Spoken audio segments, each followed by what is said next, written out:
반갑습니다.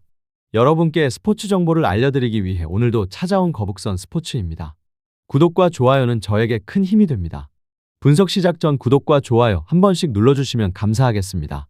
많은 분들이 계신 가입권유 없는 스포츠 카페와 분석 최종 조합 픽은 영상의 댓글에 기재해 두었습니다. 그럼 오늘의 경기 분석 시작해 보도록 하겠습니다. 첫 번째 경기는 울산현대와 FC 안양입니다. 울산은 4-3-3 포메이션을 기반으로 말컹이 제공권과 피지컬을 앞세워 박스 안에서 확실한 타깃 역할을 맡고 있습니다. 그러나 루빅소는 측면에서 순간적인 스피드로 뒷공간을 파고드는 능력이 뛰어나지만 최근 체력 저하로 폭발력이 감소해 경기 내내 날카로움을 유지하기 어렵습니다. 이진현은 중원에서 전진 패스와 압박 연결을 동시에 수행하지만 주중 ACL 엘리트 강행군의 여파로 움직임이 무거워질 수 있어 팀 전체의 템포 유지가 흔들릴 수 있습니다. 청도와의 격전 이후 충분한 회복 시간이 보장되지 않은 상황에서 울산은 정상적인 전술을 구현하기 쉽지 않으며 후반부로 갈수록 체력적 한계가 집중력 저하와 실점 위험으로 이어질 공산이 큽니다. 이처럼 최근 일정 누적은 울산의 가장 큰 약점으로 작용할 가능성이 높습니다. 반면 안양은 3-5-2 포메이션을 바탕으로 전술적 안정성을 확보하고 있습니다. 유키치는 중원에서 전술적 지휘자로서 템포를 조율하며 볼 점유율을 안정시켜주는 동시에 공격의 출발점 역할을 맡습니다. 야구는 빠른 측면 침투와 크로스를 반복하며 상대의 수비를 흔들고 공격 전환 과정에서 핵심 루트로 기능합니다. 마테우스는 박스 근처에서 날카로운 슈팅 타이밍을 가져가며 언제든지 득점을 노릴 수 있는 무기로 팀의 공격 루트에 확실한 마무리 옵션을 제공합니다. 무엇보다 안양은 이번 일정에서 체력적 여유를 충분히 확보해 경기 내내 강한 압박과 빠른 전환을 유지할 수 있고 교체 자원 활용에서도 안정감을 보여줄 수 있습니다. 못다의 출전 여부가 불투명하더라도 외국인 자원들이 중심이 되는 공격 루트만으로도 충분히 상대를 위협할 수 있어 득점 기대치가 높습니다.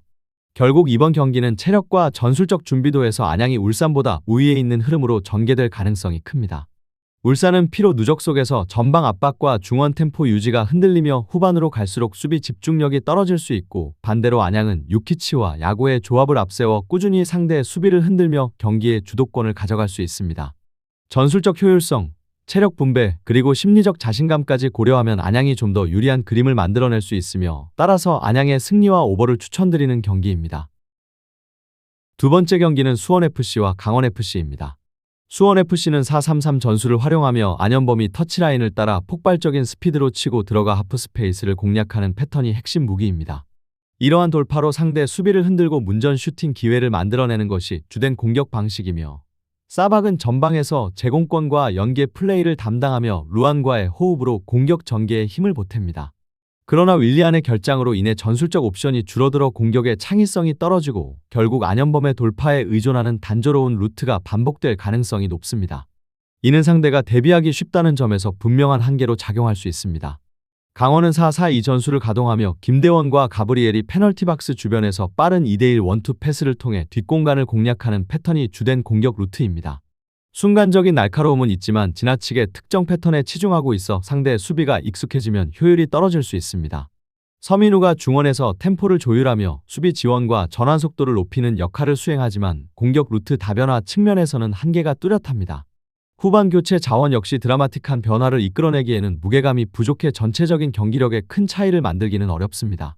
결국 이번 경기는 수원FC가 안현범의 침투와 사박의 연계에 의존하는 단조로운 공격 루트를 보여줄 가능성이 크고 강원 또한 김대원, 가브리엘 조합의 빠른 연계 외에는 뚜렷한 변화를 주기 힘들어 전술적 단조로움이 두드러질 수 있습니다.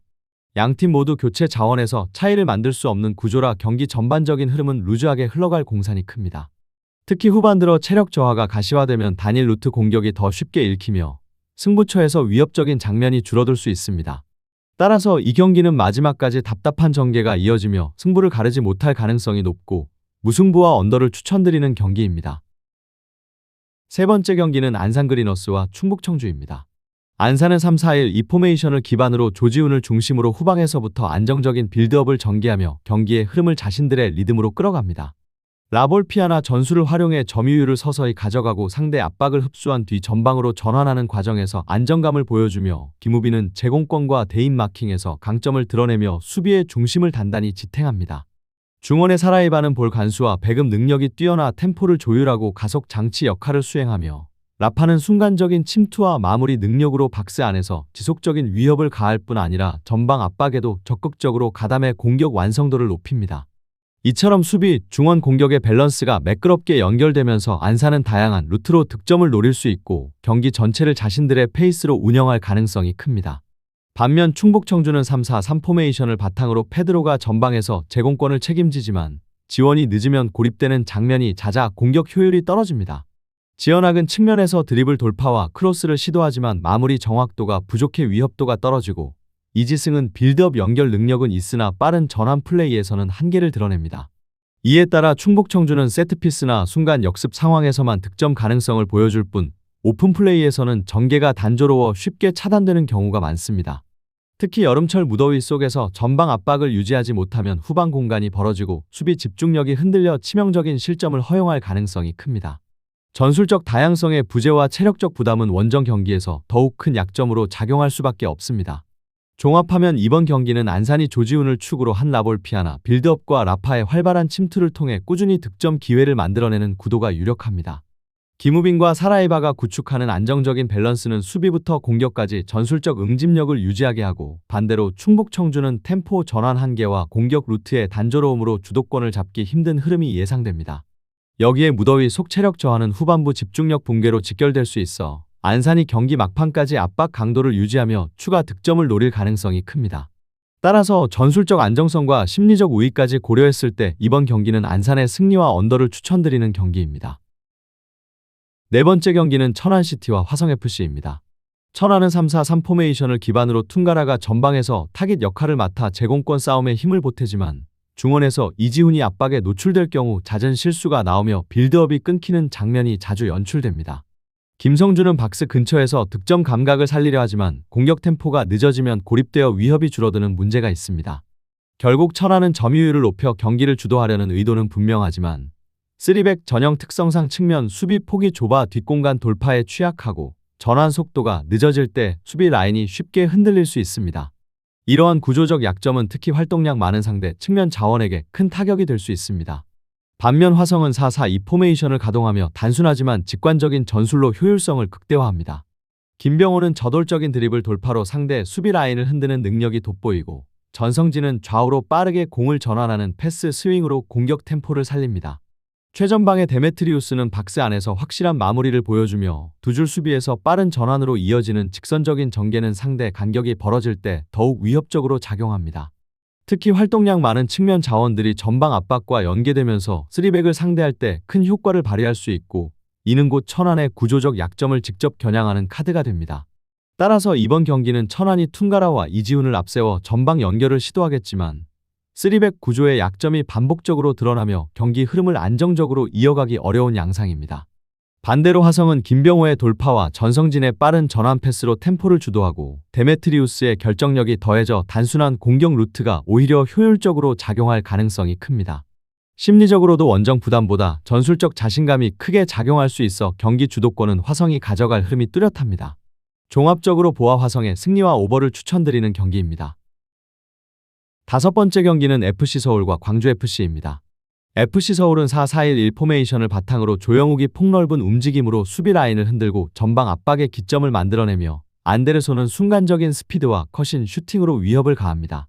링가드는 하프 스페이스에서 볼을 받아 원터치 패스와 마무리를 동시에 시도하며 공격 전개의 핵심 고리 역할을 하지만 김주성의 이적 이후 수비 조직이 흔들리며 야장과 이한도가 호흡을 맞추고 있음에도 아직 완전한 안정감을 찾기에는 시간이 필요합니다. 여기에 주중 ACL 엘리트 원정으로 체력이 소모되어 후반 집중력이 떨어질 가능성이 크고 홈에서 강한 압박으로 기세를 잡아야 한다는 심리적 부담까지 안고 있어 운영이 쉽지 않을 수 있습니다. 광주는 4-4-2 포메이션을 가동하며 헤이스가 민첩한 움직임으로 포켓 공간을 영리하게 침투의 위협을 만들고 신창무가 중원에서 압박과 연계를 동시에 수행합니다. 최경록은 템포 조율과 방향 전환으로 공격의 리듬을 잡아주지만 아사니의 이탈로 인해 공격에서의 파괴력은 줄어든 상황입니다. 이에 따라 이정효 감독은 수비 조직을 강화하며 상대 키플레이어인 링가드와 안데르손을 봉쇄하는 데 집중할 가능성이 높고 득점보다는 실점 최소화와 승점 한 점 확보라는 실리적 운영에 초점을 맞출 것으로 보입니다. 종합하면 서울은 전방 침투와 연계에서 위협적인 장면을 만들 수 있으나 수비 불안과 체력적 부담이 발목을 잡을 수 있고, 광주는 짜임새 있는 수비 블록과 상대의 강점을 지우는 전술적 접근으로 대응할 전망입니다. 양팀 모두 득점 기대치가 높지 않고 체력과 전술적 제약이 맞물리며 열린 승부보다는 닫힌 흐름이 이어질 공산이 큽니다. 결국 승부의 균형은 끝까지 유지될 가능성이 높으며 무승부와 언더를 추천드리는 경기입니다. 여섯 번째 경기는 포항 스틸러스와 제주 SK입니다. 포항은 4-4-2 포메이션을 기반으로 기성용과 오베르단이 중원에서 전술의 중심축을 안정적으로 지탱하며 팀 밸런스를 유지합니다. 이호재는 전방에서 제공권과 버티기를 통해 후방 빌드업을 전방으로 끌어올리고, 조르지는 순간적인 뒷공간 침투로 상대의 수비를 흔드는 역할을 맡고 있습니다. 오베르단은 템포 조율과 전진 패스를 통해 공격 전환을 빠르게 이어주며, 포항은 점유율을 바탕으로 상대를 밀어붙이면서 순간적인 뒷공간 공략을 안정적으로 시도합니다. 또한 양측면 자원들의 적극적인 오버래핑은 조르지와 홍윤상의 움직임과 맞물려 꾸준히 득점 기회를 창출하는 원동력이 되고 있습니다. 반면 제주는 같은 4-4-2 전형을 활용하지만 티아고가 최전방에서 제공권과 연계 플레이를 담당함에도 불구하고 전반적인 공격 연결이 매끄럽지 못합니다. 남태희가 이선에서 드리블과 패스 전환으로 템포를 끌어올리려 하지만 전방과의 호흡이 원활하지 않아 공격 전개가 자주 끊깁니다. 이창민 역시 중원에서 전개를 시도하나 템포가 늘어지면서 경기 지배력이 떨어지고 있으며, 무엇보다 주전 윙포워드 유인수의 퇴장 징계 결장은 공격의 날카로움을 크게 약화시키는 요인입니다. 최근 팀 분위기 자체도 하락세에 빠져 있어 전방 압박 강도와 수비 집중력이 동시에 무너지는 장면이 반복되고 있다는 점이 뚜렷한 약점입니다. 종합하면 이번 경기는 포항이 기성용과 오베르단 중심의 안정적인 중원 운영과 조르지 홍윤상의 연계 패턴으로 공격 효율성을 높이며 주도권을 가져갈 가능성이 큽니다.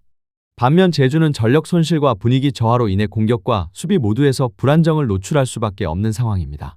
따라서 이번 맞대결은 포항이 전술적 안정감과 팀 밸런스를 앞세워 상대의 흔들림을 공략하며 승리를 가져올 확률이 높으며 포항의 승리와 언더를 추천드리는 경기입니다. 마지막 경기는 부산 아이파크와 전남 드래곤즈입니다. 부산은 3-4-3 전술을 활용하며 곤잘로가 전방에서 제공권을 버텨내며 기점 역할을 하고, 패신이 좌측에서 순간적인 돌파로 변화를 주려 하지만 마무리 단계에서 기복이 뚜렷합니다. 사비에르는 중원과 최전방을 오가며 전술적 연결고리로 기능하지만 수비 전환 속도가 늦어 3백 뒷공간을 쉽게 노출시키는 약점을 드러내고 있습니다. 특히 3백 구조상 측면 공간이 넓게 벌어지기 때문에 상대가 빠른 전환 플레이로 압박을 가하면 쉽게 흔들릴 수 있으며, 안정적인 전개가 이루어지지 못할 경우 반복적으로 위기를 맞이할 가능성이 큽니다. 전남은 5-3-2 전술을 가동하며 두터운 5백을 통해 수비 안정감을 확보하는 데 중점을 두고 있습니다. 발디비아는 중원에서 볼 배급과 템포 조율을 맡아 순간적으로 날카로운 킬 패스를 찔러 넣으며 빠른 전개를 이끌고, 르보는 이러한 패스를 받아 뒷공간을 파고드는 폭발적인 움직임으로 상대 수비를 무너뜨립니다. 하남은 제공권과 연계 플레이를 통해 르본과 균형을 이루며 전남 공격의 또 다른 축으로 기능합니다. 결국 전남은 선수비 후역수비라는 명확한 전술 구조를 바탕으로 부산의 불안정한 3백을 정조준할 준비가 되어 있으며 상대의 허점을 치밀하게 파고들 수 있습니다. 종합적으로 이번 경기는 부산이 측면과 뒷공간 노출이라는 구조적 문제를 극복하기 어렵고, 전환 속도 또한 늦어 전남의 빠른 역습 패턴에 휘둘릴 공산이 큽니다. 반면 전남은 발디비아의 정교한 패스와 르본의 침투, 하남의 제공권이 결합되면서 90분 내내 위협적인 장면을 만들어낼 수 있습니다. 전술적 효율성과 안정감에서 전남이 확실히 앞선다고 볼 수 있으며, 따라서 이번 맞대결은 전남의 승리와 언더를 추천드리는 경기입니다. 더 많은 경기의 정보와 분석이 궁금하시다면 영상 하단의 댓글을 확인해 주시면 되겠습니다. 높은 적중률을 위한 방법은 양질의 정보입니다. 무턱대고 남들 따라 했다간 손실만 볼 뿐입니다. 최대한 전문가의 도움을 받아서 양질의 정보와 높은 적중률을 경험해보세요. 주저없이 유튜브 여러 전문가의 도움을 받아보시는 걸 추천드리고, 당장 수익을 위해 가입비 내고 이용하는 곳에서 절대로 이용하시지 마시고 유튜브 여러 영상을 참고하셔서 베팅하시는 걸 추천드립니다. 오늘도 영상 시청해주셔서 감사드리고 건승하는 하루 되시길 바랍니다.